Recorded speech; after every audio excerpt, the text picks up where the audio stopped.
going forward, as you saw from the final frame of our, second season, although they call it the third, there was a 10 episode run, which they split into two and called 2 seasons, but it was 1 season.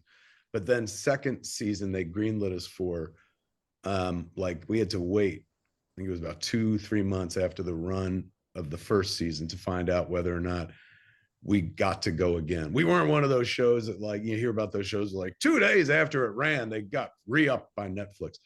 We had to go through the algorithm and stuff. And it was a painful sit, man, because they sit down with you and explain exactly who did or didn't watch, how long did they watch, how many minutes did they take it to the end, are you considered successful or not? And traditionally, the success was whether you made money or not, right?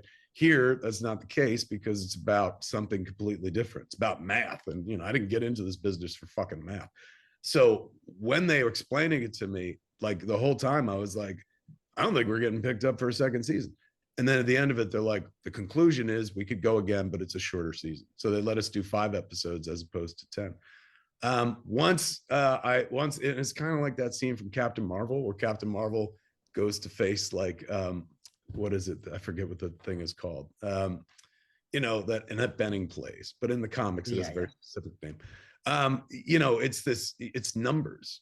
You're not dealing with a person, you're dealing with a bunch of people who aggregate numbers for you and stuff. It's fascinating. So they said we get to go again for 5. At the end of 5, which was Masters Universe, first one was Revelation, second one was Revolution. We tease a character that, was I got to walk carefully. It was a real Hail Mary because there are iterations of that character that Mattel does not own. Does that make sense? Yeah. So our season 3, I would assume, has, particularly if we're going in the direction of the story we're planning to tell, has everything to do with whether 2 titans of media want to let each other play with their toys. Does that make sense? That makes sense. Yeah. That makes sense. So long and short, out of my hands, and it's in the hands of folks far more powerful than